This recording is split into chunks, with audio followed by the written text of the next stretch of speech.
Podcast is a proud member of the Tech Podcast Network. If it's tech, it's here. Listen to other great tech podcasts at www.techpodcasts.com.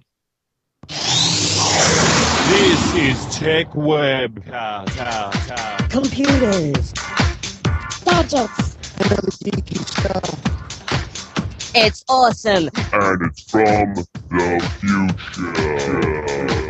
Follow us at twitter.com/techwebcast, Facebook, and check techwebcast.info for info. Tech Webcast. Turn on.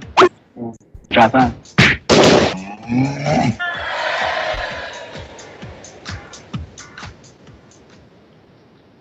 Welcome to episode 260 of the Tech Webcast podcast. Recorded on 12th of October 2013, Tech Webcast is recorded every Saturday and rebroadcast on Aussie Tech Heads on Thursday nights at 7 p.m. Please rate us on iTunes and like us on Facebook.com/TechWebcast. Your hosts today are Andrew, Brad, Jody, Steve, Jacob, Paul, Siri. Yes, indeed. This is episode 260 of Tech Webcast. Andrew, what is up? G'day, Brad. How you doing, buddy? I am doing okay myself. Thank you for asking. Take 2000 or something. I don't remember what's going on. Yeah. It's an episode. It's an episode, yes. 260 episodes. I can't believe it. Jacob, what's up, buddy? Nothing much. Oh, you're loud. Turn down. I'm not. My mic is not that loud. I've just gone deaf. Paul, what's up, mate? Welcome, mate. Hey, how you going, Brad? How's everyone? Yep, we're all well. Jody's back on. Welcome, Jody. Hey, Brad, I got my iPhone 5S. Are you serious? Yay. Yeah, I have it. Oh, God. That is so cool. I know. I'll have to tell you the story about how it arrived. I'm jealous. How do you like it so far?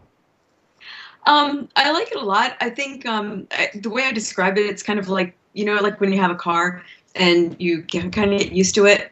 That's the way I was with the 4S. And then when I got the 5S, because I skipped the 5, it was comfortable. It felt, it didn't feel unusual going to it, but I think it's a lot faster than the 4S, because when I go back and I look at the 4S, it just seems like a dinosaur. Yeah. I mean, yeah. But it's a smooth transition. It's not, and I think it's because of iOS 7. It was just easier to move into this phone. Sweet. All right. Well, enjoy. Come back in a minute. Hey, tell us about how you got the phone. We got Bryce today as a guest. Welcome, Bryce. Hey, mate. Yeah. How you going? I'm going well, mate. And long time no chat. Yeah, I know. You told me the other day you got a 4K TV. We're going to chat about that very shortly and tell us what you like about it and don't like about it, maybe. Yeah. Also, we have Steve on. Welcome, Steve. Hey, how you doing? Did RealmsCon last week also streamed out that show from RealmsCon? 10 hours the first day, 6 hours the next, and I'm tired. Oh, way to go, mate! Good on you. They're long days, aren't they? It was a lot of fun though. It was excellent. Yeah, definitely. Also, we have Jacob on from Florida, USA. Hey, what's up, guys? What's up? Nothing. You got a new dog, apparently. Yes, I did. Very cool. And we also got another guest on today. Who's that? Siri. Oh, yeah, Siri. Good to on you, Siri. Thanks for doing the intro, by the way. Hi, Brad. How are you today? Wow, it even answers back. Awesome. That's, yeah, I'm good. Thanks, Siri. Looks like I've been replaced by a machine at the intro. I'm only it's going to replace all of us. Upset. We won't have any jobs. I think we should all just have Siris on our phones and let them all talk to each other and do a whole show. It'd be the first radio show ever with Siri talking to Siri with opinions from Siri. That'd be so cool. That's with LOL. The guest is Siri. All right, so Andrew, this is Arfo. What's been happening? Quick update, mate. Yeah, okay, quick update. We've done a whole lot more work with our app, and we put that through to the Apple iTunes store. And yesterday we were approved on our app through iTunes. So that was really exciting news. It's not available as yet, but we've had initial, I guess, approval for our first version. So we're really happy about that, and it should be in the iTunes store and available now directly, in weeks, not months. So there's a few things that we want to change. So we will be doing a resubmission, which we've already done actually with some newer functionalities and things. But the overall structure, the overall architecture of the app is initially approved, which was a bit of a surprise. So yeah, there you go. So you were actually so you were actually quite happy about that. Yeah, well, we didn't.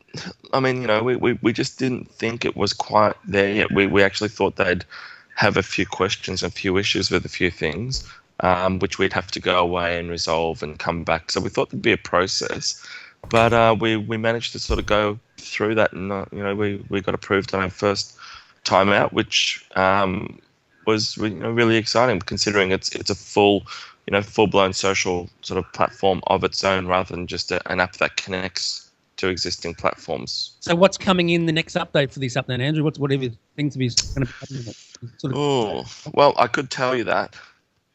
But you can't? No, but I can't. But then I'd have to kill you. Look, the first version of the product will be a version that's good enough. But there are a lot of things that will be coming over the months, and maybe even next year, leading forward. But we'll just get first version out. We've been initially approved, but we don't want to release the version that's been approved because there's a few things that we're going to bring into the app, like a whole heap of further Facebook integration and sign up and these sorts of processes. But there's a lot of things that'll be coming. So the first version will be good enough, and we'll grow from there. All right, well, let's go to Bryce for a minute and ask him about your app, Andrew, and see what he thinks. Bryce, do you use social networking apps at all? Not really. I use like the Facebook Messenger, Skype, stuff like that. But I'm not too deep into that stuff. So you don't actually sort of record video, that sort of stuff? No, I'm not too deep into that stuff. No. All right. Okay. All right. Well, what about you, Paul? Do you do that sort of stuff, mate? Yeah, I tend to use Twitter, Google Plus, Facebook. They're the main three that I use for anything social media. So, yeah, I guess I'm interested to know exactly how Zafo would actually work with all three, obviously combined, and also the video aspect of it.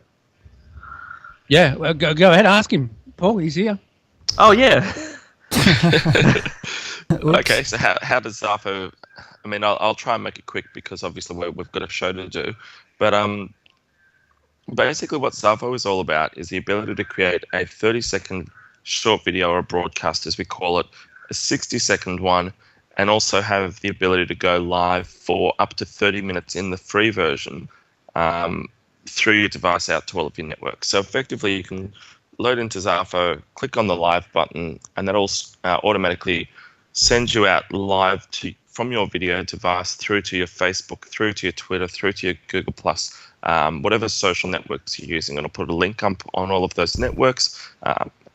You can also connect it through to a Zafo community as well, so people can in real time watch you live. We've got a horse racing community.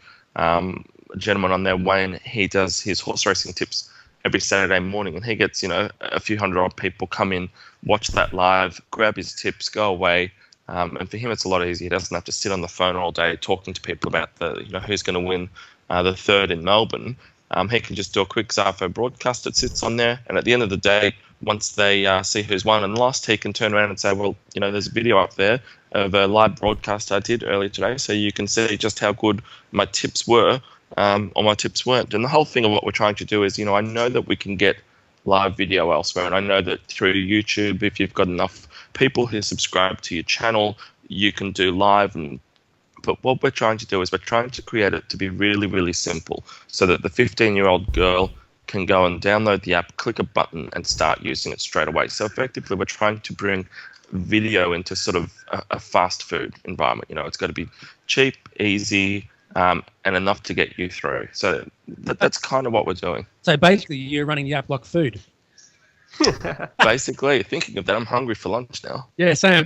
No, but seriously, no, Andrew, that's a good job, mate. You got a long wait now, and you got the app in the store and stuff, and good stuff, mate. No, I appreciate that, Brad. It's been a long project. I mean, and when I say long, I mean a long project. But we're not there yet. But we're starting to see some good signs. And I know yourself, Brad, you're using it. Jody's on the app, and Jacob, you've been on there helping out with the beta, which we really appreciate. Vincent, who might be listening, he's also on the beta. So we're building and learning, and we're hoping that when we get it to market, we can get traction and get some users. But at the end of the day, if it doesn't work, then it's not for a lack of effort. There's a lot of process we've gone through. And you can't say you never tried either, Andrew. Exactly. I'm not going to lose sleep.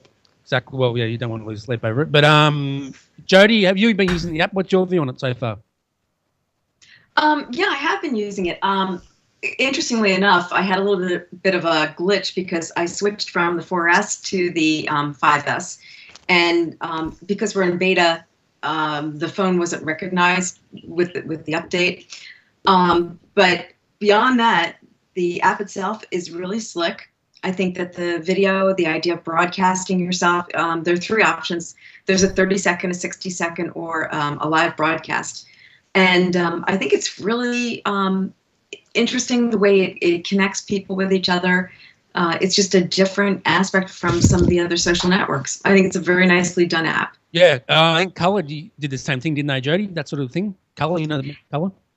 Yeah, yes and no. I mean, Color was cool because it was video, but it integrated with Facebook. This is its own entity. And there's some other aspects. I know there's a map that you can see where you are and other people who are nearby, so you can connect with new users. You can connect with people that you know through other social networks. But what I really like is the ability to chat. You can do video chat too, right, Andrew? Yeah, video chat's coming. We've got that down to a 0.2 of a second delay, but that won't be in the first primary version, I guess. But that is definitely on its way. All right. Okay, because I saw there was an option or something. So, but it's cool. Yep, that's right. And if anyone wants to jump on and secure your @ name, you can do that at zarfo.com, zarfo.com. So you can get your name. It might be at Peter C or at whatever it is. So yeah. All right. Well, that's good, Andrew. Probably next week. Probably you tell us to be in the App Store. Maybe next week. Probably not next week, but we'll certainly let you know, Brad. All right. Okay, because I want people on there to use it. Jody, got some news today. Yeah, all kinds of news. Well, first of all, now that I have a 5S, of course, all of the things are coming out about all the idiosyncrasies and issues and problems. And apparently the 5S users are complaining about a blue screen of death. So apparently, yeah, I know, right? Go figure. And for those of us who know what the blue screen of death is, well, I haven't really heard about that since the old Windows days. But evidently, it's pretty consistently crashing with some certain maneuvers. I'm sure they're going to fix it, but apparently it crashes they're saying about 2% of the time, as opposed to the 5 or the 5C, where the crash rate is below 1%. So, Brad, have you seen any crashes on your phone? No, I have not had any crashes on my phone yet. No, mine's been fine. Yeah, same with me. Yeah. Yeah, and I've had a few where I might be in an app and then it kicks me out of it. And I also have had a couple where the phone has reset itself. And I've only had my phone for a day, so. Wow. Yeah, but you know what? I have to say that the 4S was really buggy after I put iOS 7 in it. So I don't know that it's the phone as much as it potentially could be the software. Yeah, true. Andrew, have you had many problems with your phone or iOS 7 at all? Look, I've had a couple of problems, a couple of minor ones, a few little crashes, but realistically, nothing too bad. It's been generally pretty good, particularly for obviously a new iOS. As I said in a show, I think last week or the week before, I was a little bit surprised that there were some fundamental security holes so early for what seemed like quite a long beta process with the iOS 7. So they obviously did a patch really quickly, a 7.02, I think they called it. But generally speaking, I think it's been pretty good. I don't mind it. It's growing on me. Okay, what about you, Jacob? Have you had any problems with your iOS 7 or anything like Nothing too bad. that? Okay. Just a lot of app crashes. That's about it. All right, what about you, Bryce? Are you using iOS 7, mate, or?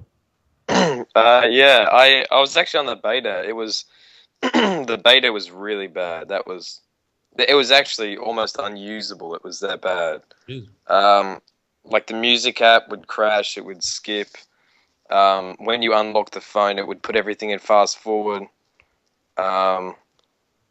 It was crazy. Like the amount of glitches in the beta was just insane. It actually bricked my phone. The beta and but the final version now and 7.02 is good. I haven't really run into any problems with it. Okay. All right. What about you, Steve? I've never had any issues with iOS 7. In fact, I tried all my apps. They seem to work fine, and some of which I know haven't. Not all of mine have been updated for iOS 7.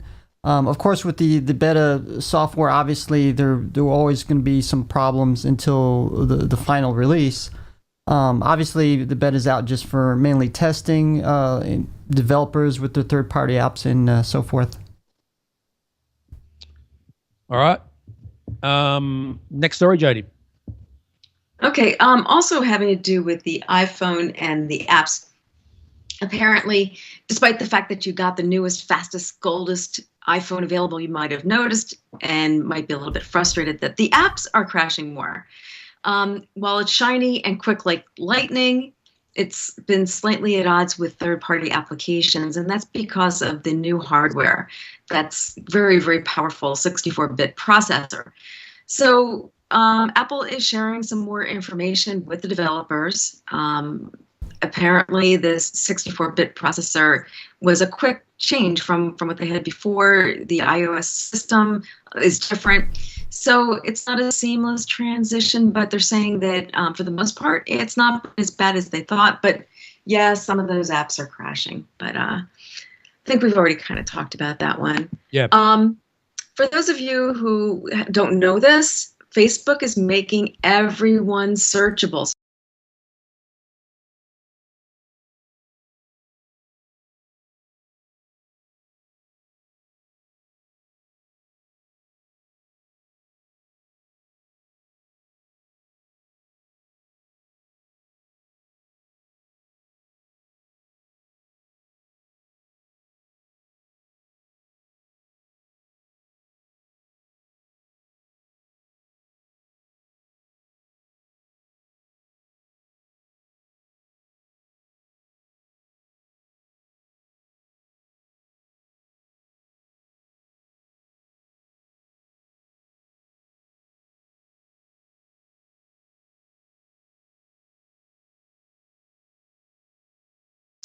That's kind of an interesting thing. I think the concept of making everything public is not sitting well with a lot of people.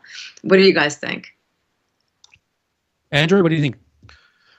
I don't think you can change the rules like this halfway through. I mean, you can't say to somebody, I mean, look, to put a really basic thing on it, if you build a pool or a spa in your backyard because you've got a 6-foot-high fence, the council shouldn't be allowed to come along and say, you know what, we're taking that fence out so that, all the kids in the park next door can check you out while you're in the pool, because that's effectively what's happening, in my opinion. So it's pretty poor form to have a security and a privacy setting and then say, you know what, we don't want to do that anymore. You're now fully searchable, and away you go. So not a fan.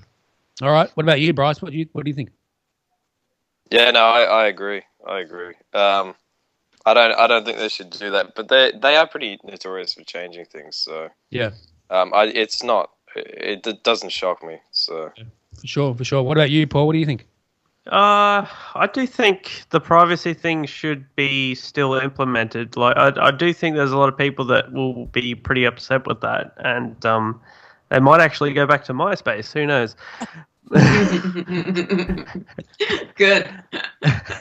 And we might see MySpace actually revived because of that. But as far as I know, like, a lot of people, don't want to see people to search for their profile and all that sort of stuff. So, Yeah, it's not exactly the best move, I think, for Facebook to make. All right. Jacob, good move or bad? Very bad. I don't like that because with Google Plus, they did the same exact thing, but you could turn it off. Okay. All right. What about you, Steve? I don't know. I'm not necessarily for or against it, but to me, if you're going to be social anywhere on the web, just be careful on what you post. Obviously no addresses, phone numbers, and all that. If I'm not going to say, I could see some reason for it, obviously, but like I said, it is a social networking site, and they're going to make their money somehow. So just just watch what you post, I guess. Good tip, Jody. Yes. What do you think? I think it's horrible, and I think that that's going to be the downfall of Facebook. The fact that they come out with a privacy setting and then retroactively they change it, you just lose trust. But the funny thing is, as many times as they've done this, and as much as we've learned in the past, they keep doing it and we stay there. So yeah, exactly. I just think something, when something better comes along. But people say something better comes along, but isn't Google Plus there? Like, Google Plus is not a bad product. I mean, we do have options. We could go and follow Justin Timberlake on new MySpace, but like, what is the? I don't think it's necessarily something better comes along. It's more the case, Jody, that as you'd well know, if everybody's in the same place, that's where you go. Yeah, it's like hanging out. Yeah, all your friends are there. Yep, exactly. And everybody knows your name. Could write a TV show about that. Well, speaking of privacy settings and how frustrating it is when things change, Google announced that they changed their terms of service. And if you use Google services, you could become an ad next month. Apparently, Google users, you're about to become shills. A major update to the company's terms of service agreement today could have some users' profiles showing up in ads across the web. These shared endorsements, as Google is calling them, leverage any reviews, comments, +1s, follows, or stars a user may have given to a business or brand by effectively placing your name, your photo, any relevant comment in a personalized advertisement. So what's that going to look like? Basically, your picture, if you ever said that you liked something, you are going to now be advertising whatever it is that you liked.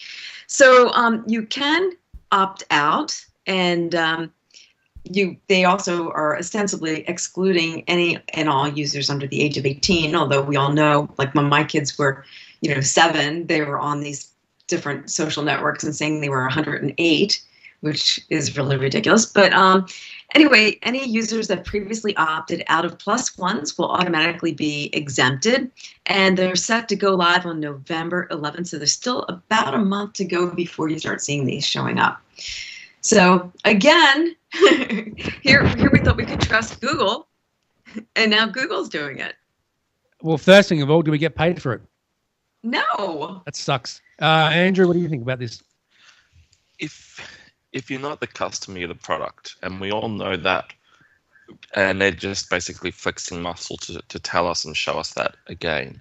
We're not paying for this service, so that means that what we write is our form of payment. I mean, Google make a lot of money, 12 billion, I think they're saying, per quarter from advertising. So anything that they can do to leverage us as pawns in that advertising game, they're going to do that. And now that they've got their number of users, they're looking at other ways to monetize their network, and that's okay. That's sort of reality. I mean, at least we're not getting the ads like you do on Facebook on the side, which generally aren't overly, sometimes they're relevant, but they're not always relevant. At least maybe this is a better way of doing it. People might be happy with this free service, but you've got to opt into that sort of thing. But in saying that, I mean, you can actually opt out of this. What Google have put up here for advertising, there is an option to opt out of it. Do you use Google Plus a lot, Andrew? I don't use it a lot at all. No, I mean, I probably would, I probably should, I probably could, but I don't. And probably the reason is because most of my networks of people, friends, family, aren't there. There's a lot of business network there, but you know, and people have told me I'm wrong with this, but for me, Google Plus is where all of the, you know, journalists and, you know, advertisers, scribes, IT geeks, all these sorts of people hang out. You know, the teenagers, the friends, the 20-somethings, they're not there. All right, Bryce, what's your view on that story? And do you use Google Plus? I don't use Google Plus, but I don't really agree that they should be. I mean, the comments are there, but I can think of times where people wouldn't want that publicly posted. But I guess I don't know. If you can opt out of it, it's not too bad. But yeah. You know, because then you have that flexibility. So I guess it's not too bad. You just have to, as long as they make users aware, I don't think it's bad. All right, good answer, mate. Jacob, thanks for the link, by the way. What's your view on this? I don't like it one bit. I think it's kind of unruly, just spring it on people. Yeah. I just dislike it. That's why I put the link in the show notes for everybody to look at. Yeah. Well, they're not really springing it on people. I mean, you've got a month to opt out. At least that's better than Facebook, who are doing it like, bang, it's here, and there's no opt-out buttons. So. Exactly. All right. What about you, Paul? Do you use Google Plus at all, or what's your view? Yeah, I use Google Plus, but I don't use it as much as I use Facebook. That's mainly because not a lot of people I know are on Google Plus. So I suppose, like, if Google Plus actually did get the audience that Facebook has, I think it would be a far better option to Facebook. Right. Yep. All right. But Facebook has the magic touch, obviously, so clearly no one's being stolen from Facebook's audience. Yep. So you think the Google Plus is actually a better product than Facebook, Paul? Well, I do think it's got a lot more features that make it a lot more easier for any user to use. Like Facebook, for the first-time user, is pretty confusing. Like, if you don't know how to use it, you're pretty much lost when it comes to Facebook. Whereas Google Plus is pretty straightforward. Like, all your controls are there, and it's very easy. It's less intrusive, and you can just get on with whatever you want to do. All right, Steve, what's your view on this? Well, of course, Google's got to make their money somehow. See, a lot of people when they, they use Google Plus and they kind of click through all that terms of service like they do with many other things, and it's more than likely it's printed in there, and often these companies do put it in the terms of service. They'll update it, but like I said, people just don't read it. So it's important. Like, you need to go through it to see what this free service is going to entail. It may include using some of your posts in the advertising and so on. Occasionally they even send out emails. I'm not sure if they did in this case, but it sounded like they might have. Did you guys receive emails from Google? They're doing this? Yes, I did. So at least they are telling people about it. So that's a good thing. It is. All right, Jody, next story. Jody? Trying to unmute myself. Sorry about that. Yeah. So, you use this expression ping, right? Like I'll ping you, meaning I'll call you, or, like you're going to ping to figure out how fast you're getting information back from a server. Well, there was also a mail app called Ping, and things were going well for Guy Gamzu and Erez Pilosov. They're the developers. Their email app Ping had been really well received by the media, and more than 40,000 people had asked to be notified when the app was released. The app Ping was modeled after many messaging services that companies like WhatsApp and Facebook and WeChat have released in their fight to dominate the way we communicate through our smartphones. And instead of trying to build another Me Too messaging service, Gamzu and Pilosov decided to build an app that combined the design and features of those apps with the near ubiquity of email. And the result was an interesting app that reconsidered the way we should interact with email on mobile devices more than other apps, like Mailbox or Boomerang. So just a week before that app was supposed to debut, right, much to their surprise, they get this letter from Karsten Manufacturing Corporation demanding that they change the product name and that they should give this domain name that they had registered to Karsten, prepare all marketing materials for destruction, and remove any and all online references to the product, including but not limited to references on web pages located throughout Twitter, Tumblr, LinkedIn, Facebook, and any other social media, and even Google and other search engines.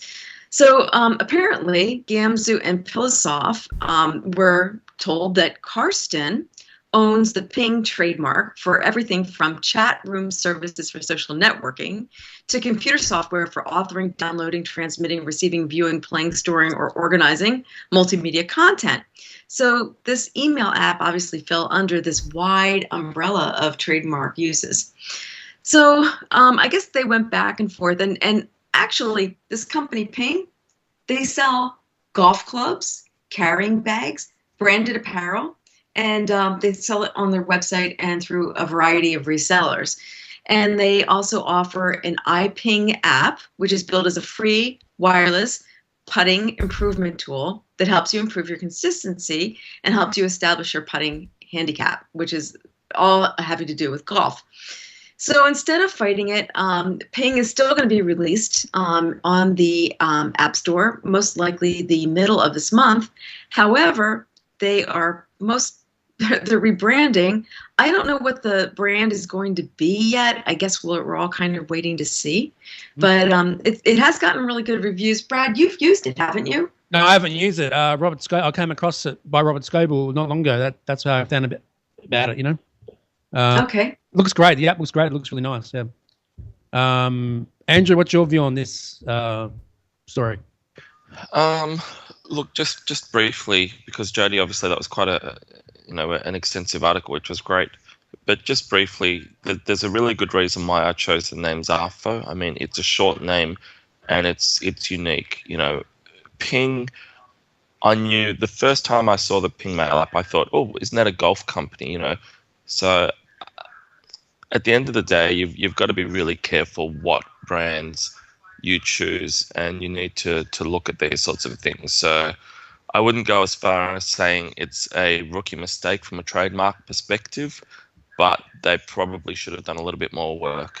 But in saying that, it's a startup, and they may not have expected to get as much traction as they did for their app. But they're coming on the show, by the way, too, Andrew, next month too. So look, it's a great app from what I've seen, and it's fantastic. But I just think they should have thought more about whether or not to call it Ping, because I think everyone sort of knows they make golf clubs and things. That's what I thought too. I thought they would have had a long hard think about the name.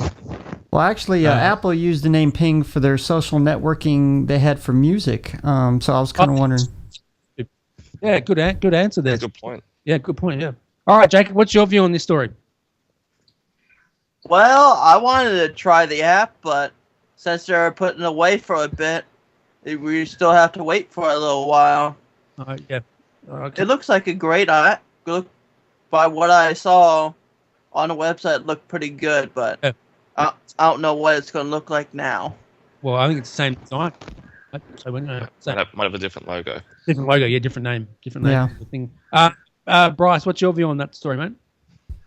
Yeah, I agree. I think they should have done a bit more research, but maybe as Andrew was saying, maybe it was just a startup. They didn't expect to get that much traction, but in saying that, I was going to say, because I don't know, I'm not into golf or anything, but I would have thought that I was going to say originally that it's in an unrelated industry, so. But then they said they had the iPing app and everything, so it's a fair call if they have the trademarks under that umbrella and they have the iPing app. I guess it is fair on their part. If they were just golf products and shirts and stuff, then maybe it's just them flexing their power. But it's fair, I think. All right, Paul. What do you reckon about this?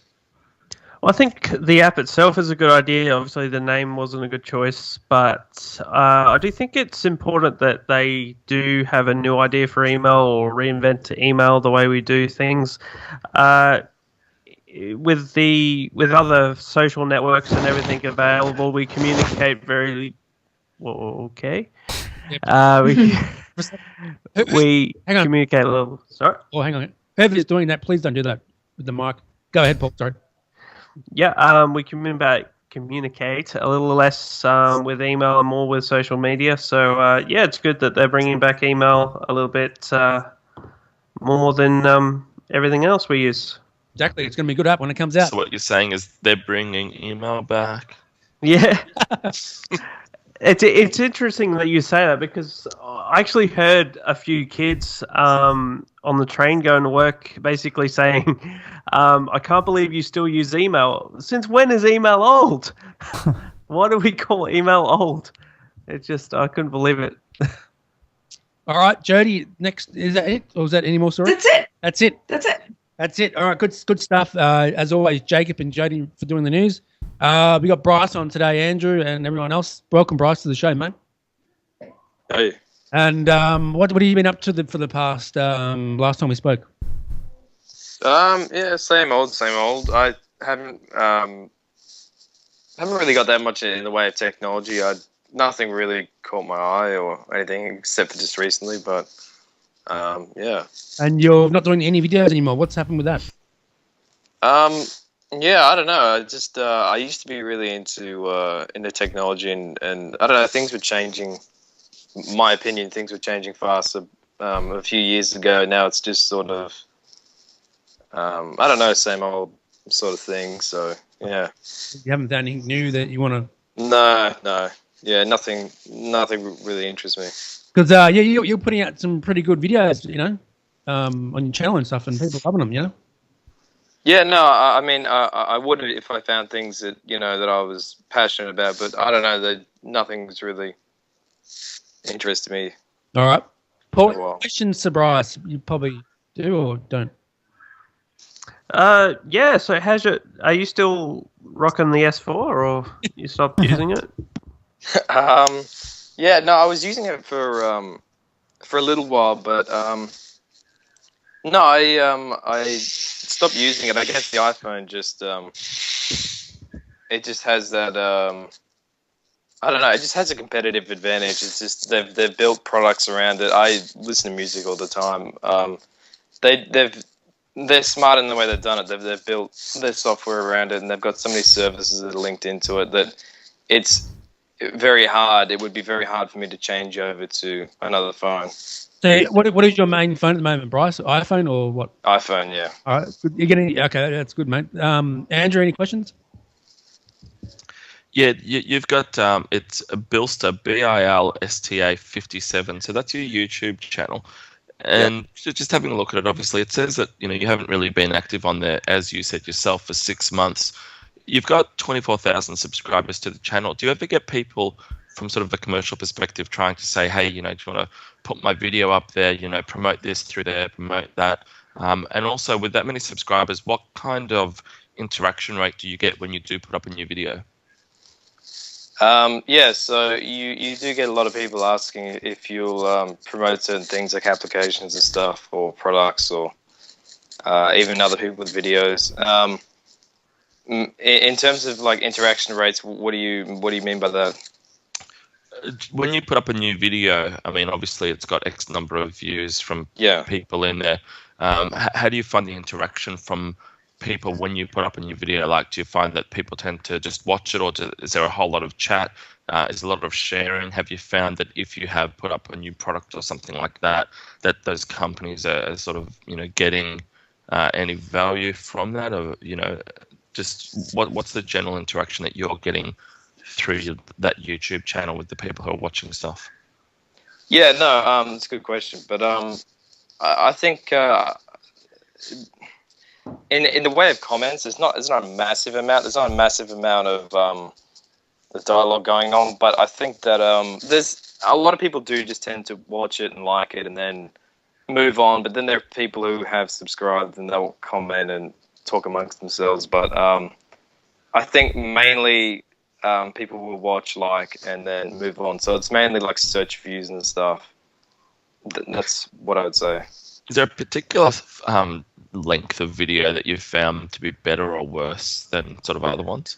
Yeah, I mean, people on the internet generally, if they're going to be watching a YouTube video, they don't have a massive attention span. So the shorter you can keep it and more interesting, the better. So, but the longer it is, you have some people will really like it, and then some people really like the shorter videos. So, a majority is in favor of the shorter videos that are more, they can hold their attention.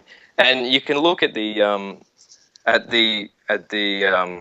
data from the video, and it'll show you where people leave the video. Like, I can't remember what it's called. They have like a graph where it'll show they watch it up to, I don't know, a minute 10, and then the viewer rate goes down. So it's generally after a couple of minutes they will switch off. So the shorter the better. All right, Jacob, any questions for Bryce? For one, for someone that just found out about your channel, what type of videos do you do? So I used to do technology reviews, and sometimes I just talk about general stuff that was happening in the field. But yeah, just generally unboxings and reviews of stuff that I found pretty cool, and I'd buy and unbox and review it. So that's pretty much it. Did you ever get things sort of sent to you from manufacturers and things like that to review yourself? They offered, but no. That's the stuff that I genuinely wanted and I got, and I unboxed and reviewed. Nice one. I'm actually getting a Humax PVR sent to me, Bryce, next week, mate, from them, a new model. Nice. You know who they are? No, I don't. Okay, they do a set-top box for free-to-air digital.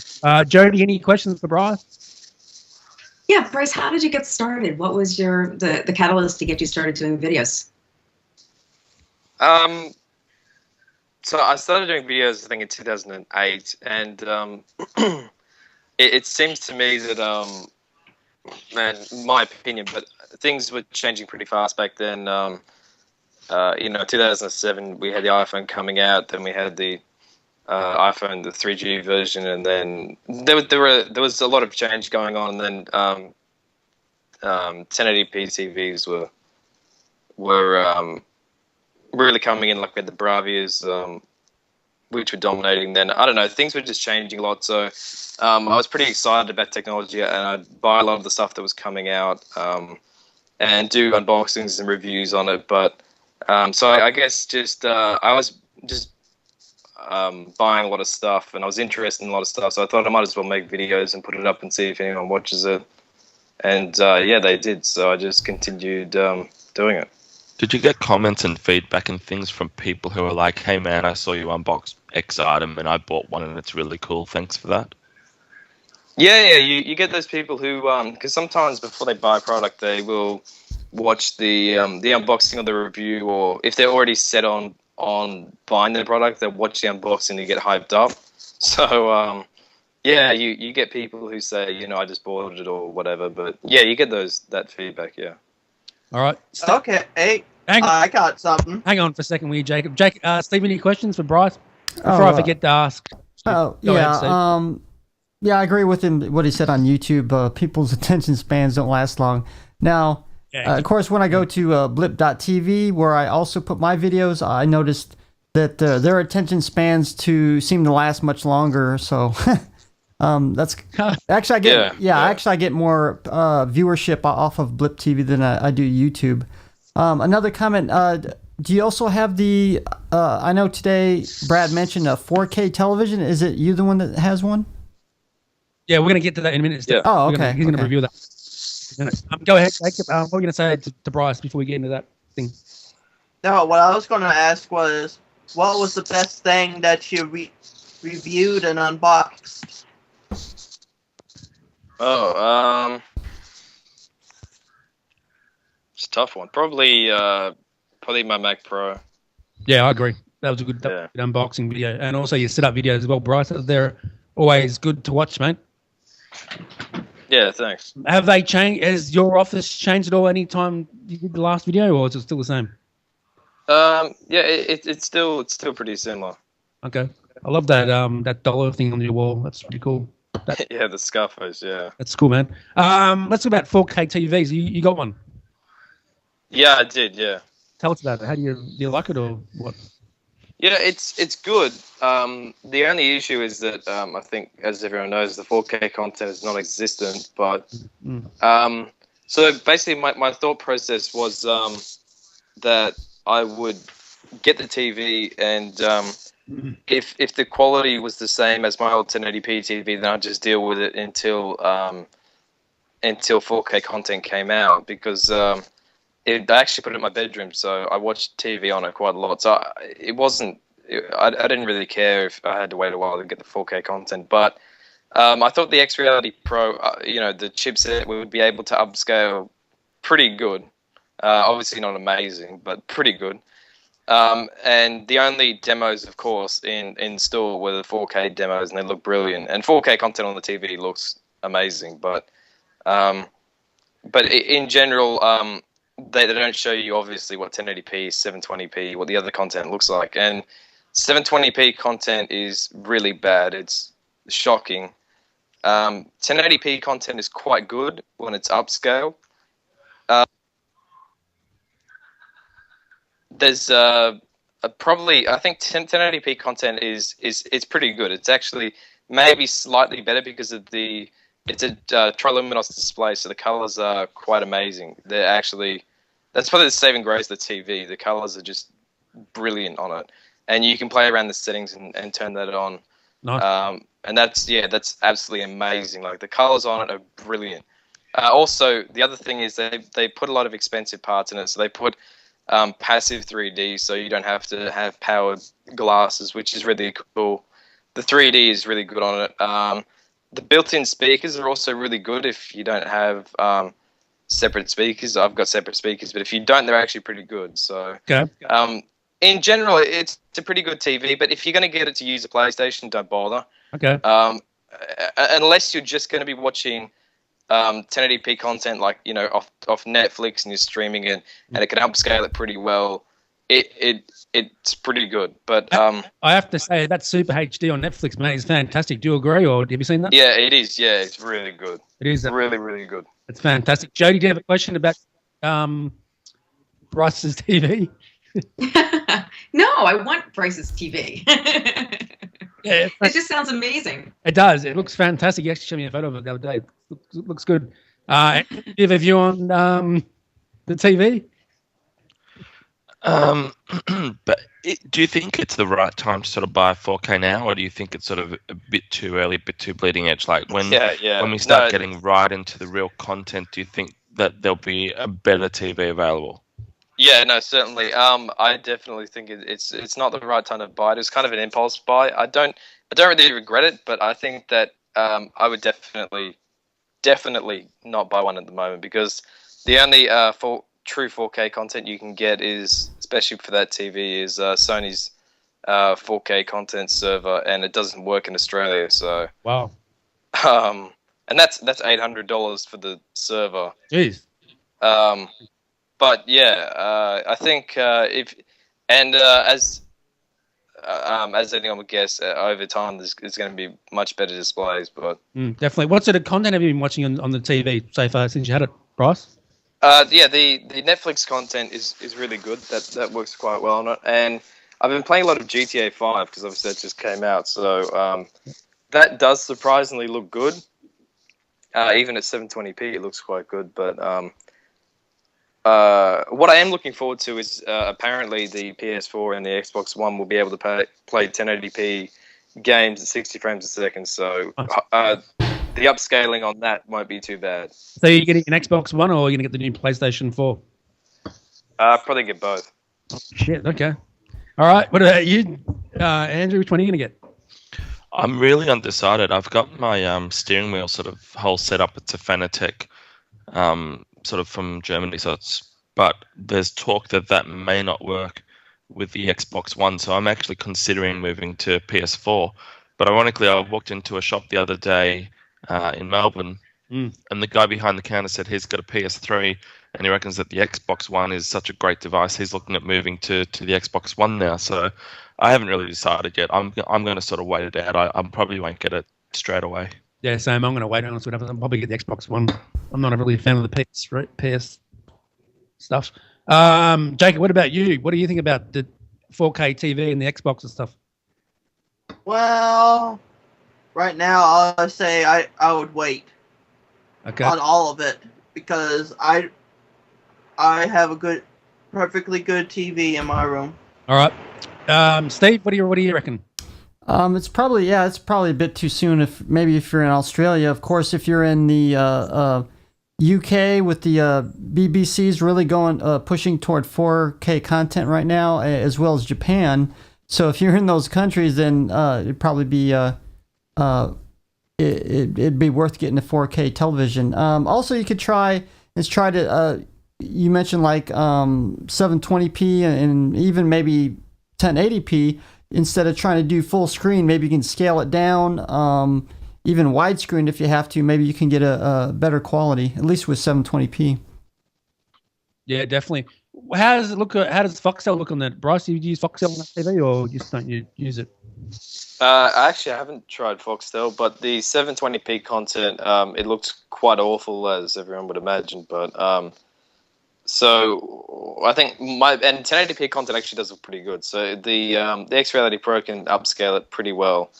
But I would say for people who are going to buy it, thinking that it's and obviously I knew when you put 720p content on there, it's going to look foul, but because it's too far ahead. But for people that are going to use the Xbox or PS3 on it, just don't bother, because you would get better quality out of a Hisense that's 1080p than that. But if you're going to watch 1080p movies and content, it's pretty good. And if you want to be on the cutting edge, then and use an Apple TV. Yeah, the Apple TV is actually, it does look pretty good. Like I was saying, the Super HD is actually really good. Yeah. What do you think about the Chromecast, Bryce? Have you used one of them yet, mate? No, I haven't used one yet. Have you seen one, or what's your view on it? I think I watched a review on one. It looks pretty cool. Looks pretty cool. Paul, what do you think about all this? The 4K TV seems alright. I was just wondering if it was a smart TV as well. Does it actually have the YouTube application on there as well? Yeah. So it has all. So it has all the features of a smart TV as well. So it has different applications. You've got YouTube, like Twitter on TV and all that stuff. But yeah. Oh, nice. Twitter on Twitter. How does that work? So yeah, I think the Samsung that I had also has that as well. You just it's an application, so you log into Twitter and then so you can use it like that. With the 4K, I don't know if this is a stupid question, but are we going to be able to beam 4K content just through the digital airways per se, or is it only going to be restricted to cable? Do we know? That is a good question, Andrew. I'm sure Freeview Digital are not going to be doing it anytime soon. Maybe Fox. But I mean, whether is there the actual capability to do that? Is the question no one knows. No one knows yet, mate. Yeah, not sure. Yeah. All right, Jody, what do you think about the 4K? Do you like 4K or? I haven't actually seen one yet. Well, you should check one out. I love it. I think it sounds like it's awesome. It does. It is very awesome. All right, Andrew, want to wrap up now, mate, or is that it? Yeah, just one more quick question. The quality you said upscaling from 1080p to 4K, is it considerably better than watching a 1080p content on a 1080p TV? No, it's probably about the same, I'd say. Okay, cool. So you can't really notice the difference between 4K and 1080p, or do you reckon or not? Or you would notice it? Yeah, native 4K content obviously blows 1080p out of the water, but 1080p, comparing that to another 1080p TV, the only difference is that it has the triluminos display, so the colors are amazing, but that's about the only difference, really. Jody, what's going on in Google Plus Week Live right now? Right now they're talking. Wait, hold on. I probably tell you if I look at the notes. They're talking about televisions. They're talking about they wish they would make a bigger screen. Actually, no, I think they're talking about the little Chrome. What are they called? The Chromebooks. Okay.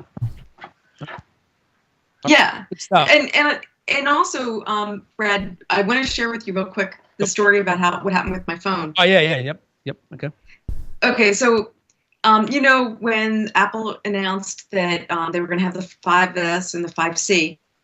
You could pre-order the 5C, you could not pre-order the 5S. And you guys, like if you follow the show, you probably recognize the fact that the last few weeks I've been hounding the stores trying to get my hands on one and finally gave up and ordered it online.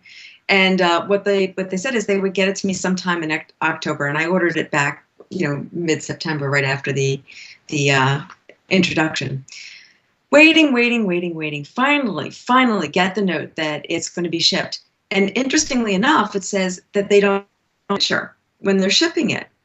So I thought that's kind of odd, but okay, fine. And I head out that morning, watching the tracking, and I can see that it's in China, and then it's in St. Louis.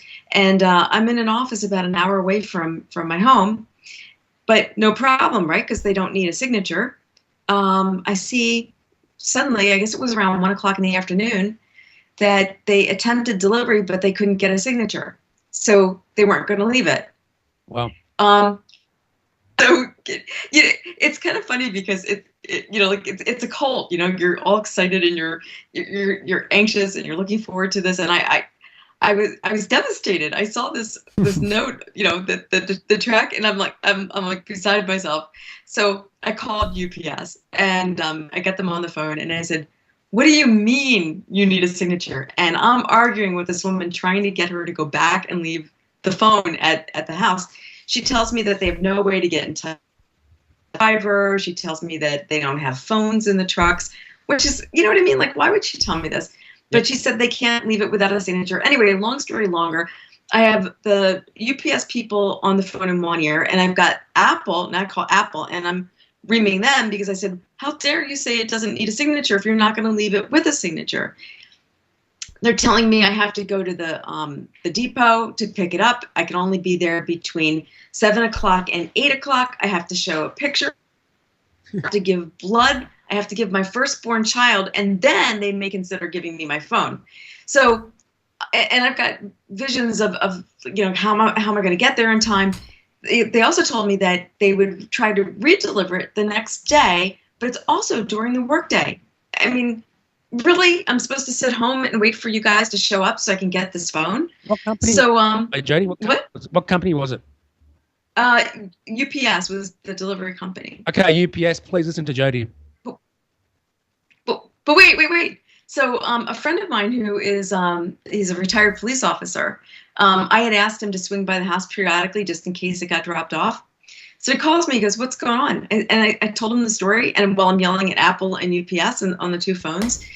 And I explained to him, I said, "You don't understand. This is not just a phone. This is like Wow. This is like the holy grail of Apple. You've got to get this phone to me." He actually tracked down a UPS truck and asked the driver if the driver serviced my area, and the driver said no, it was another guy. Apparently, they do have cell phones. He called the guy who tried to deliver it. They found out where he was, and my friend triangulated and met him. Oh, wow. Now mind you, if it was me and I was going to the depot I'd have to show picture ID, right? Like give my firstborn. I have no, but they handed him the phone, right? He says he's not related. He is, how do they know? So anyway, he winds up getting the phone. And, everything worked out okay. But can you imagine, how stupid is that? It's unbelievable. So they won't leave it on your door, but they'll give it to some random guy who knocks on the side of the van.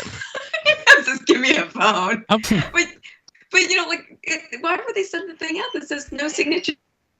Don't get it. Yeah. It makes no sense. Yeah, I don't know. That's good. You got the phone. How long you had it for, Jody? I got it yesterday when I got home from work. So I guess it was around 6 o'clock last night. And I was up till 1 o'clock in the morning setting it up. Oh, wow. Good on you. Yeah, because you know what?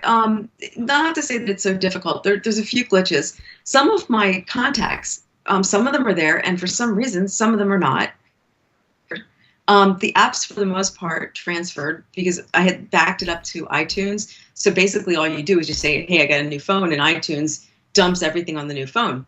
But all of the passwords are gone. So I have to like go through and like, you know, all the emails and all like the Facebook and Twitter and like every app you have to set up new passwords, you know, or the passwords again. So that was somewhat time consuming. But did you back up your old phone before you sync the new one? Yes. Okay. I absolutely did. Good one. Good stuff. Yep. All right. I was excited. Yeah, I'm happy for you, Jody. I'm happy you got the new phone. And how do you like it? Besides the 4S, is that bigger phone and better? You know what? Like I said, it's faster. It's a lot faster, a lot more responsive than the other one was. I think the apps look better on it. Slim. It's definitely smoother. I like the fingerprint thing. Oh, you know, yeah, that's great. That part. Yeah. That's the best part about the phone, actually. Personally, in my. And you didn't ask me what color I got. Oh, what color did you get? Sorry. Space gray. Oh, nice. Same as me. Are you using a case, Jody?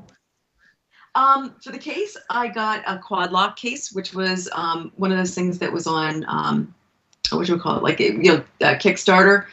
But it's really cool because it has a little mechanism where you can hook it on the dashboard of your car. So if you use the GPS function, it's easy to see. And I also can hook it on my handlebars on my motorcycle. So. Well, Steve, what do you think about the iPhone 5S and Jody's story? Well, it's funny that you're talking about it because this is the way UPS is in my area. They don't care how much thousands of dollars it's worth. If I'm home or not, they just dump it on the doorstep and ring the bell and they're gone. Yeah, it's pretty wrong how they do it. They over here they leave a card and then, you know, I'll just take it up to the post office and they'll give it to you, you know. But yeah, it just depends on. I think. Andrew, have you had that much experience with them sort of people? I think all couriers. I mean, in Australia, it tends to be a case that if it's by courier, it needs a signature. Yeah. Australia Post, so our USPS, they will generally leave a small parcel on the doorstep. But it totally depends on the company and sometimes even the luck of the day and the driver and whether or not they've got somewhere to hide it on your porch or your front veranda or whatever. So it's all they shouldn't really leave it there at all. If no one's home, they shouldn't really leave it there because they should just leave a card there and something. And then they should. I got a wine delivery a while ago, a box of wine. They just left that on the side of the door. Oh God, crazy! It's great in the heat. That's just crazy. What about Jody? What is Craig think about this story? Have you told him? Yes, I did, and he thought it was pretty funny. He's surprised that I got the space gray. I think that was part of the story to him, but I bet because he got gold. Did he? Yeah, he said that. Did he? I bet you any money he said to get the gold, right? You know, it's the same amount of money to get the gold versus the space gray. I think the space gray is classier. The reason I like it is because when you look at the phone itself, the outside of the screen is black, and on the gold one, it's white. And I don't think that the resolution looks as sharp with a white background. Okay, what size did you get? How many GB did you get? Whatever it is. 64. Oh, I got 64 too. Yeah, same. Me too. And you got an iPhone 5. You went from 4S to the 5, didn't you? Woo. Yeah, I did. So pretty cool. Loving it. Good stuff. Paul, you're on the iPhone 5S too, mate, aren't you? Yeah, I'm also on Space Gray, so yeah, that's working really good. Yeah, and you've had, and Bryce is getting his very soon, right, Bryce? Yep, as soon as the champagne comes in. You're from the Apple Store, right, or did you from another shop, another store? Yeah, all the Apple stores just say, ring back every day. It'll be in mid-October, but just keep ringing back every day, and I'm just like, yeah, okay. All right. Let's wrap up. Jacob, final thoughts of the show and your social networks, please. Links. Okay. You can find me on Twitter at Jazzbot5669, 1Z. And the show was good. All right. And Siri has something to say. Go ahead. Thanks for having me on Tech Webcast. Okay, that's really fast on the end. Paul, what's your view on the show and your social links, mate? It was a good show. I thought it was quite a lot of content in there. So you can catch me on PCarry12, basically on Twitter, YouTube, and Google+. And also mention your iPhone app too, mate. Oh, yeah, and you can catch me on iTunes and download the PCarry12 application. Nice one. And you're moved from Apple full-time, have you, mate? Me? Yeah. I'm still tied between two worlds, so it's really hard for me at this point, so yeah. Okay, you can be on Twitter at Brad Oz and a Tech Webcast. Andrew, final thoughts and your Twitter name and whatever you want to say as well. Yeah, good show, guys. And thanks, Bryce, for being on the show today. You can grab me at facebook.com/cunningdrew and Twitter /cunningdrew. And you can get me zarfo.com /@Andrew. All right, Jody, final thoughts on the show and your username and stuff? Check your Facebook privacy settings, everybody. And you can find me on Facebook as Jody Rains. You can find me on Twitter as Sunswept, and here on Tech Webcast every Friday, rebroadcast on Aussie Tech Heads. And everywhere else, you can find me as either Jody Rains or webmorcom.net.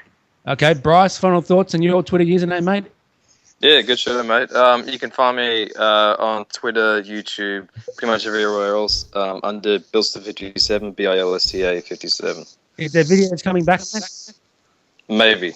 All right, cool. Can't wait. All right, who else did I mix out? Steve or anyone else? You can find me on Twitter at chatterbox_live. All right, good stuff. Jacob, thanks, guys, for being on. Thanks, Bryce, Andrew, Jody, everyone else. Thanks for being on. Good show. You're welcome. Thank you. Hi, Glenn from Aussie Tech Heads. Join Will, Eric and myself as we bring you the latest, most up-to-date, important tech news that affects you from Australia and the world. Weekly podcast available each Friday through iTunes. Watch the live stream recording of the show at live.thesecrethub.com each Thursday night, 7:30pm or GMT +10. Call in live via Skype or chat in our lounge. However you get us, just make sure you do. Listen or visit our website for more information, www.aussietechheads.com.au. Aussie Tech Heads, Australia's longest-running tech news podcast.